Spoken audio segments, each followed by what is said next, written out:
আসসালামু আলাইকুম রহমতুল্লাহ। ইরানকে যেন থামানোই যাচ্ছে না।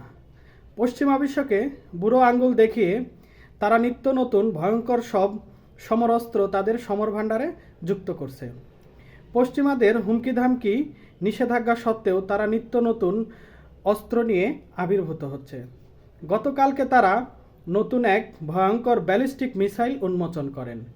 এই ভয়ঙ্কর ব্যালিস্টিক মিসাইলের নাম হচ্ছে এতেমাদ। এই মিসাইলটির রেঞ্জ প্রায় 1700 কিলোমিটার। এই মিসাইলটি দিয়ে তারা ইসরায়েলের রাজধানী তেল আবিবে সহজেই তাদের লক্ষ্যবস্তুতে আঘাত আনতে পারবে। এই মিসাইলটির নিশানা এতই নিখুঁত যে যতক্ষণ এটি আঘাত না করবে এতক্ষণ সেটি ওয়ারহেড বহনে সক্ষম থাকবে। এই মিসাইলটি উন্মোচন করার সাথে সাথেই পশ্চিমা বিশ্বে এক আতঙ্ক সৃষ্টি হয়। তারা উদ্বেগ প্রকাশ করে ইরানের বিরুদ্ধে অভিযোগ আরোপ করে যে ইরান মধ্যপ্রাচ্যে অশান্তি সৃষ্টি করছে।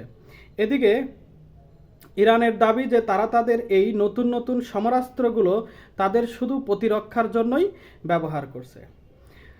গতকাল মার্কিন প্রেসিডেন্ট ঘোষণা করেন যে পৃথিবীতে তাদের যত শত্রু রয়েছে সেটা যেখানেই থাকুক তারা তাদের শত্রুকে একে একে হত্যা করবে।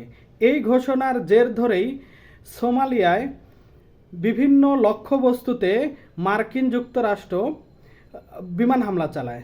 মার্কিন যুক্তরাষ্ট্রের অভিযোগ এই সোমালিয়ার বিভিন্ন পাহাড়ি অঞ্চলে বা পাহাড়ি গুহাতে বিভিন্ন জঙ্গি গোষ্ঠী, বিশেষ করে আইএস জঙ্গি গোষ্ঠী লুকিয়ে আছে।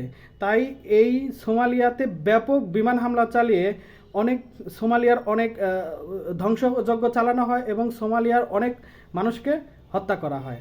আল্লাহ এই পুরো পশ্চিমাদের থেকে পৃথিবীকে রক্ষা করুক।